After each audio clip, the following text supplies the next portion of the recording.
Hey guys, so what I've done here is I'm sharing with you a very short text about Roanoke.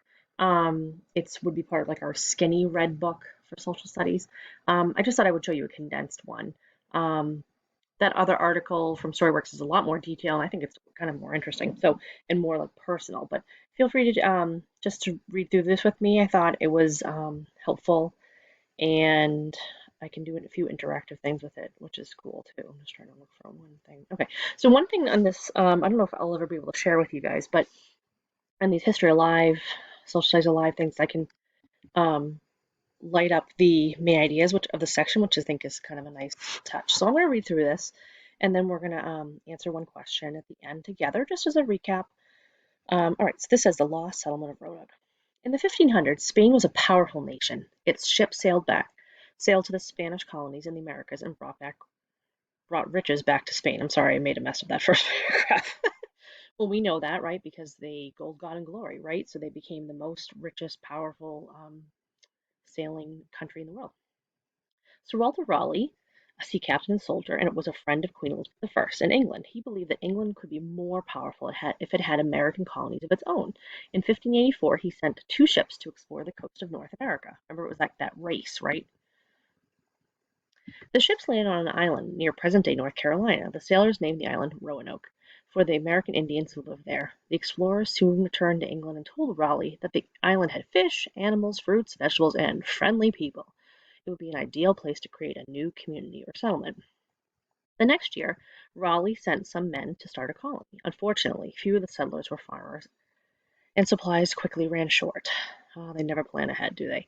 When fighting broke out between the English and the Roanokes, the settlers gave up and went home. So that was the first attempt they made at that colony.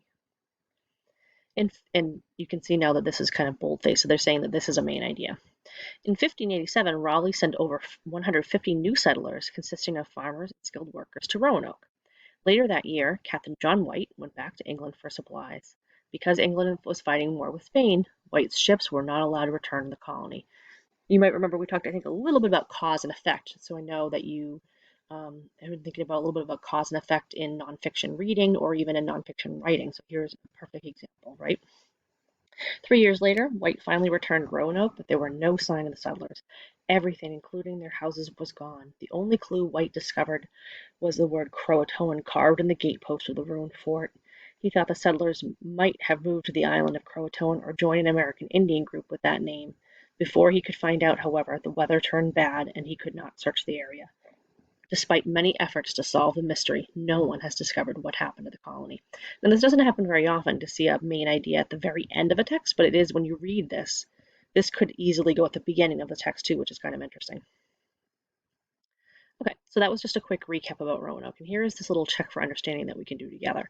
Select three problems Sir Walter Raleigh and the Roanoke colonists faced. Few of the men Raleigh sent knew how to farm? A war with Spain prevented supplies from being sent to Roanoke. When Captain John White returned, the colony was gone. Queen Elizabeth decided to stop the funding of the colony. Select three problems. Well, remember it said that a lot of them didn't know how to farm, so that's a problem. I remember it talked about how Spain and England were at war when John White went back, so he had to give up his ship.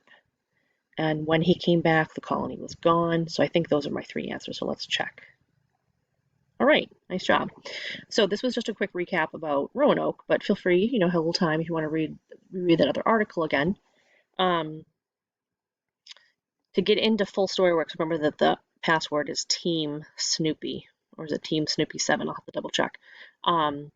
Okay, so we're building up your vocabulary practicing today, reviewing Roanoke. Tomorrow we're going to go over Jamestown. Wednesday we're going to go over Plymouth. And then Thursday I'm going to do kind of, I think, an interactive type lesson, maybe.